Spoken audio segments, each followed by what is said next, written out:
And developing as a leader, one of the people you're looking at is Kobe Bryant. What exactly are you taking from a Hall of Fame basketball player and applying that to football? Just his mentality, just how fierce of a competitor he is. Everything he does, he goes to try to win, whether that's in a practice or in a game. He's a great person to be able to look to as far as leadership goes. When you look at all the stuff that you've accomplished this year, and obviously the talks about Heisman, do you think you're a Heisman finalist with the way you performed this year? Yeah, I think so. Why? I can't get into that. I worry about Northwestern right now. You 2 years in a row now, you've had really good performances against Michigan. What do you think it is that you've been able to see going into these games that have allowed you to perform at that level? Just this the man coverage. This helps out a lot because we have great athletes. So to be able to give the ball to them in space helps out tremendously with our team. And just knowing that it's a rivalry makes it a lot easier as far as getting ready for them and just competing against the guys that I've known since high school and recruiting and stuff like that. So there's a lot of other factors into it. Hey, Dwayne, should you be a Heisman Trophy finalist? Yes, right. You stole my question? No, you stole mine. Come on, man. Can you repeat it for me better, though? He said yes. Okay, so say yes. Yeah. Dwayne, I asked Terry McLaurin about this yesterday. I know you've been getting a lot of the leadership questions.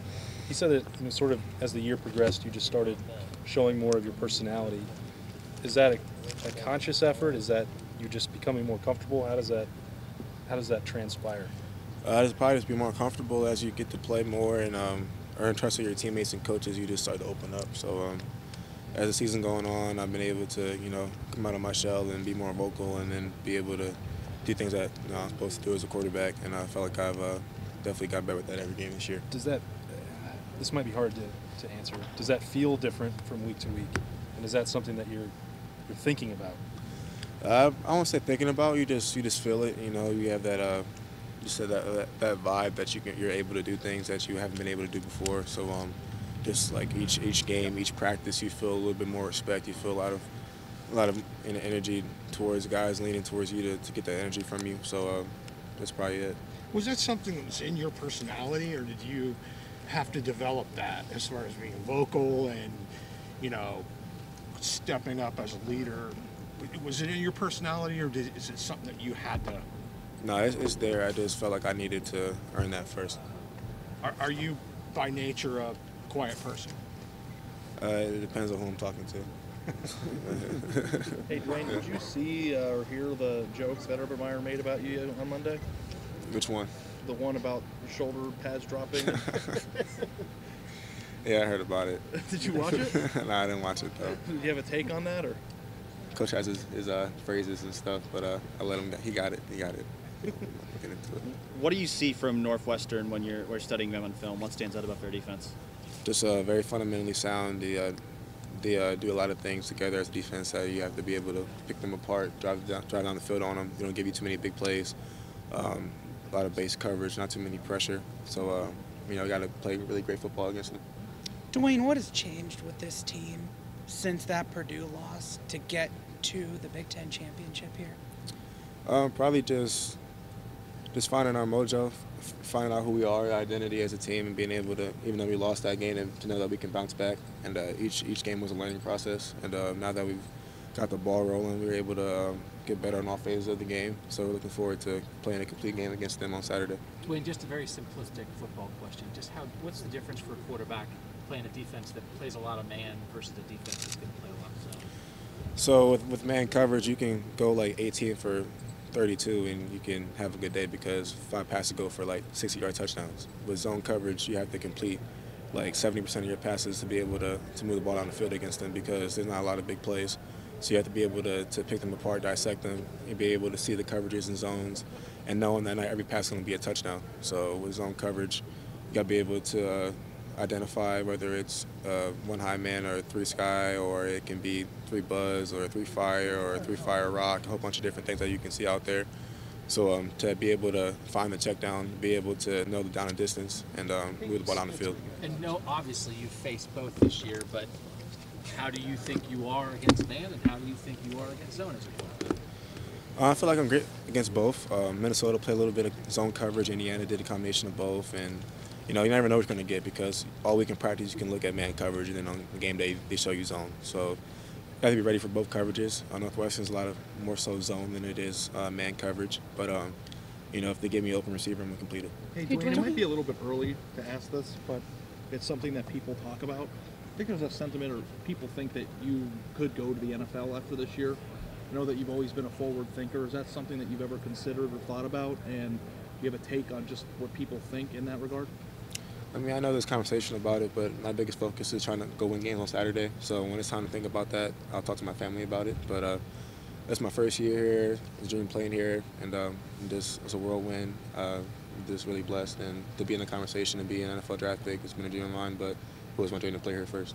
Dwayne, this is your second time going to Indy, first time as a starter. I know there were maybe rumors that maybe you could be starting last year. I mean, how realistic was that last year, and did preparing for that game last year maybe help you with your preparation for this year?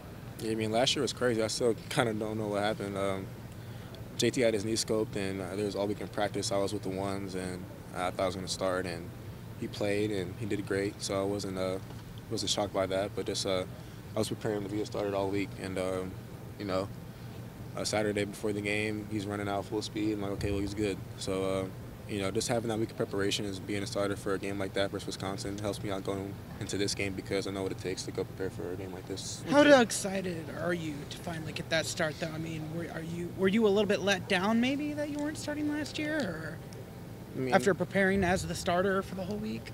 No, I mean, I was let down as a competitor. You want to play, but you have to know what's best for the team. So, JT was our leader at the time, and he's done a great job here at the university. So I'm looking forward to leaving my mark here on this team and on this championship game. So looking forward to it. Hey, Dwayne, the goal here, Dwayne, is to win this game. Obviously, is the goal.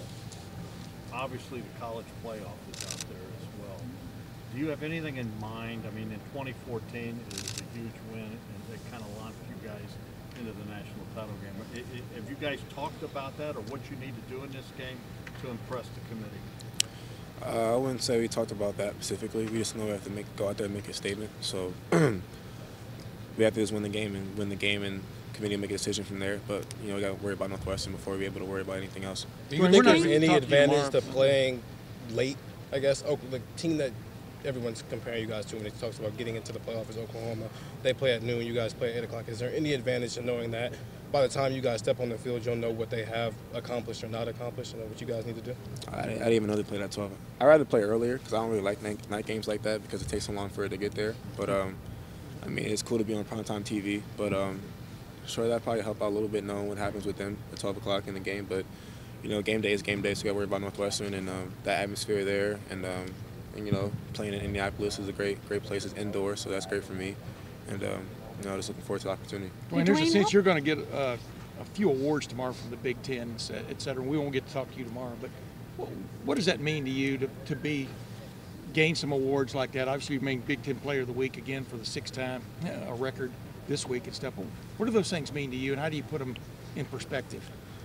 Yeah, I mean, winning awards is awesome, but to be able to go out here and play my first year the way that I played, and I'm just really blessed and thankful for my teammates and my coaches for putting me this opportunity to go out there and ball the way that I did, and just thankful for my family, my friends, my support system for getting me to where I'm at, and even though I won these awards and getting a lot of accolades every week, the biggest thing about winning the game on Saturday, and I feel more accomplished by beating Northwestern than I would about winning anything else. And one of the quickie, last week it looked like y'all had answers for almost everything.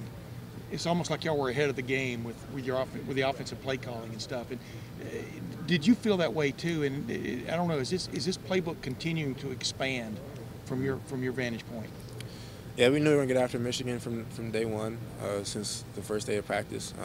We had a lot of stuff ready for them, schemed up, ready for them. Mm-hmm. So, just having that going into a game gives a lot of confidence to a team. And, Coach Day and Coach Wilson, the rest of the offensive staff does a great job scheming up for the game. And we got a lot of good plays put in today for Northwestern. And I'm excited to go put them out there on Saturday. Dwayne, how close have we come to seeing you play the best football you are capable of? Not close. But, it's my first year starting. I feel like I can get so much better. And right now I'm just worried about getting better every game. And I feel like I got ways to go. But, And the biggest thing for me is putting my best foot forward and figuring out how to beat Northwestern. You understand why I'm Dwayne. asking, right? I mean, because you're setting records and winning awards, and you're telling us you're not close to your ceiling? Like 65, 70%. Thanks, Dwayne. Thank you. Dwayne, was it you or KJ's idea first to do the Troy Smith? I full stop? texted Troy and told him I was going to do it, and KJ took it from me, but I'm let him have it, so it's okay.